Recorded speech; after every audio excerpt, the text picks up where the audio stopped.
When a relationship isn't working well in your life, it's essential to find ways to take good care of yourself and find the community resources that make that possible. Most of us are under-supported when things are going well, but there's an even bigger chasm between what we need and what we are getting in terms of support when we're stressed out or having a difficult time. My name is Rebecca Thompson Hitt, and this is Thankful Thursday on the All Relationships Can Heal podcast. Today we're going to be talking about the important role of self and community care in healing relationships.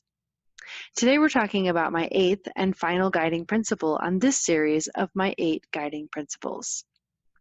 So principle number 8 is no person is an island. We need to create communities of support for ourselves and our children. We need to take care of ourselves so that we can take care of our children. Self-care really needs to be first rather than last in this long list of important things. So we're actually going to be spending quite a bit of time on this idea first. It is most critically important when you have a relationship that needs to be healed. We must take care of ourselves. We must do what we need to do to create a space where healing can happen for us, where we can understand the story in our body, our brain, and our nervous system, where we can have space to begin to see the story of someone else in a new light. As you may have been able to see as you've listened to the first 7 guiding principles, knowing your own story, your own experiences, your own body is essential to knowing another person or for healing a relationship. In this podcast, we have repeatedly gone back to your experience, to what happened for you before we turn to another relationship to see what needs to happen next. You can't say yes or no unless you've checked in with yourself. You can't figure out where the boundary belongs until you've given some space to your own stories first. And you can't have energy to heal a relationship if your own batteries are completely empty and depleted. What supports you? What helps to refill your own love cup, as Pam Leo would say? Take a moment and write out 3 things that you love and that feel really good to you. Is there something there that you could do today or tomorrow or even this coming weekend? A few ideas I've heard from people who I work with include going for a walk in nature, painting, playing the drums, which is very cool, running, watching a funny movie or show, watching the sunset, taking a bath, doing improv, acro, rock climbing, riding a bike, going to the gym. That's just a starter list, so please use it to come up with your own inspired ideas that feel good to you.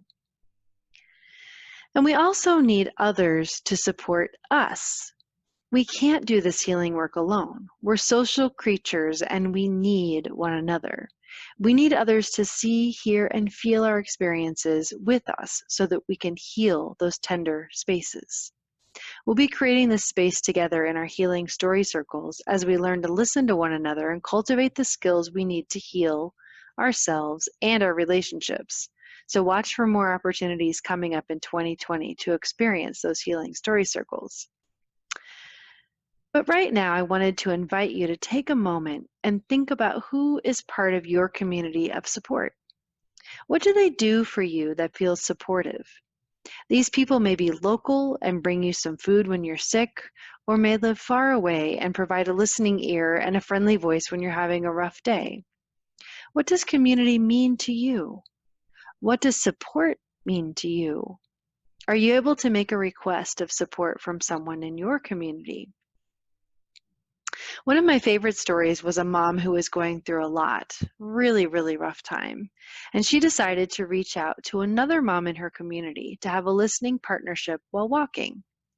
Each person takes a turn sharing something while they walk one direction for 30 to 45 minutes. And when they turn around, the other person takes a turn. They get some exercise, time in nature, connection with another person, and listening. Community support doesn't have to be expensive or complicated. Just think about what's actually doable for you and who might actually mutually benefit from supporting you.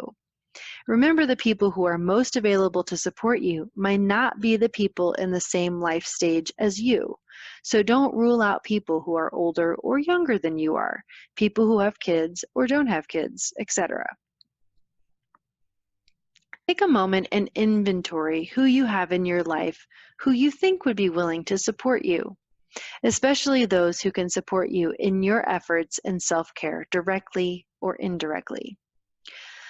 Pause and take a moment to share your gratitude for them being in your life. Maybe even reach out and let them know how much you appreciate them. It matters. And if you're looking around and realize that you don't have much support, as what you can do to ask what you can do to move in that direction and do one thing to move you closer to that, either community or your own self-care, whatever feels more doable for you at the moment. Community is an essential part of self-care. Self-care often realistically doesn't happen by ourselves, but instead with the support of others in our community to help make it happen. There are many ways our society tries to convince us that we should be able to do everything on our own, but it's just not true. We need one another, and expressing gratitude for the ways we are part of community is an excellent way to get more community and more gratitude. I'm Rebecca Thompson Hitt, and you've been listening to Thankful Thursday on the All Relationships Can Heal podcast. I'll be back tomorrow for Fun Friday.